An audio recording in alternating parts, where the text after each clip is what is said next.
Hello, welcome to Daniel in the morning, I guess. Even though I'm about to go to bed, it's still the morning time. So, Daniel in the morning. I've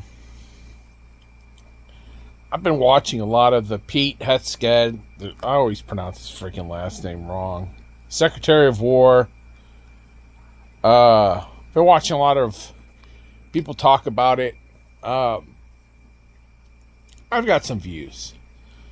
And some of you may or may not know, I've got friends who are trans, people I follow, people I like. They don't belong in the military. Um, People may know I'm fatso. Fat people don't belong in the military. I was in the military. I was not fat when I was in the military.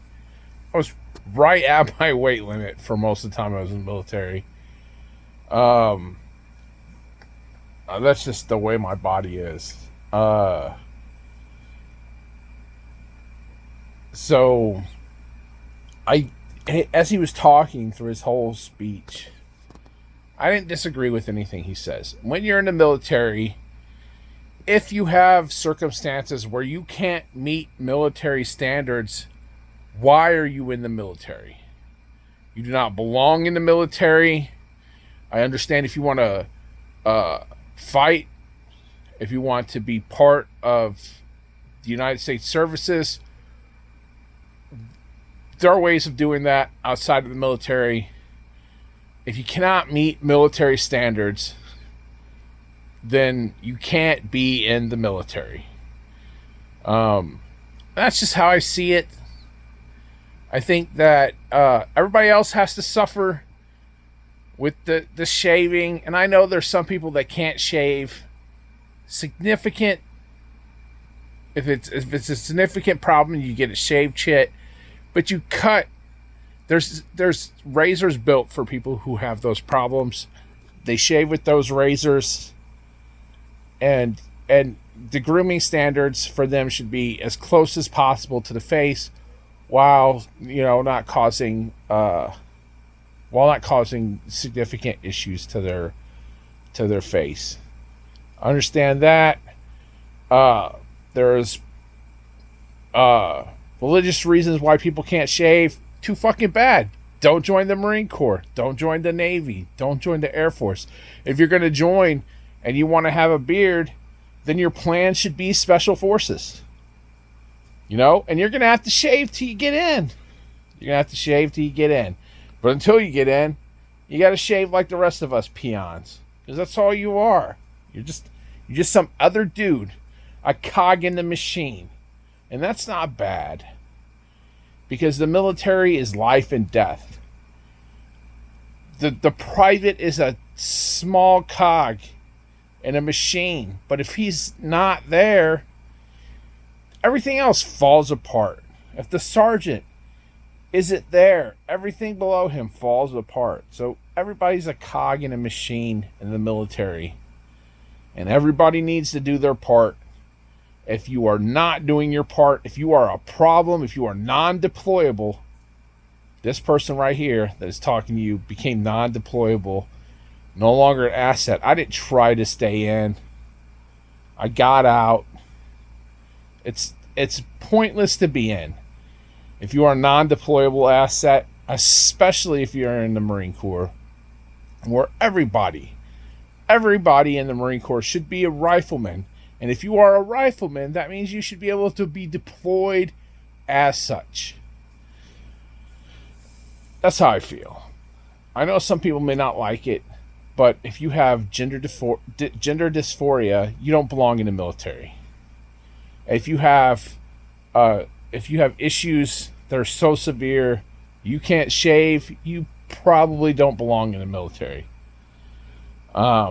And I don't think these people who have these issues that are in the military should be dishonorably discharged, or even other than honorable, or anything less than honorably discharged.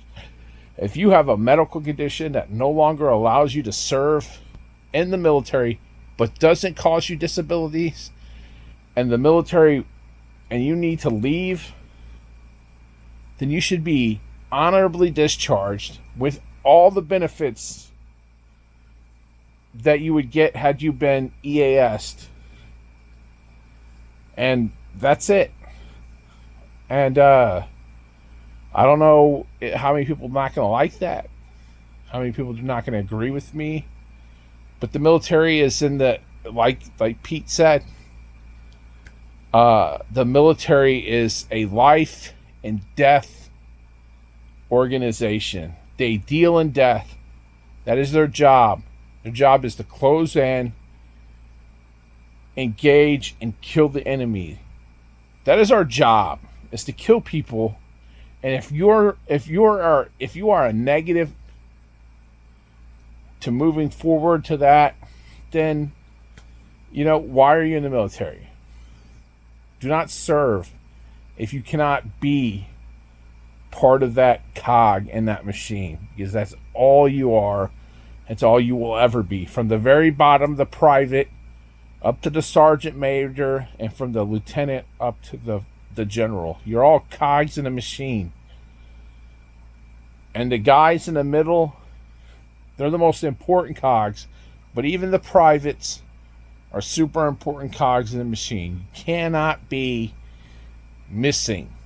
You cannot be, I need this Marine to be, or this sailor, or this soldier, or this airman to be there. But now that airman can't be there because that airman has some kind of issue that doesn't allow him to be in that situation. Same thing with shave. If you can't shave shit, now that's one less person that can be part of hazmat team. If you cannot, that's one less person that can be deployed into a potential biohazard situation. If you have a shaved chit, you can't get a proper seal on your face. You are no longer part of a machine that can then move forward into a biohazard area. And I'm sorry, you're non-deployable. If you are non-deployable into an important combat scenario, then why are you joining? And I know some people later on, after they join, there are these problems, suffer through it. We all suffer. We all suffer in the military. You have issues, suffer through it, EAS, and then deal with your situation. But while you are in the military, you stay as the cog. Do your job. You move up the rank. You don't cause problems if you could possibly happen. If there's a problem, there are situations, there are paperwork, there's ways you can run things up a chain of command. But this is how I feel about it. I didn't disagree with anything he said, especially about combat-based organizations. If you are an 0311 in the Marine Corps, that's a infantryman, or you're directly attached to the infantry, you need to be at infantry levels of fitness. You should be able to reach those fitness levels.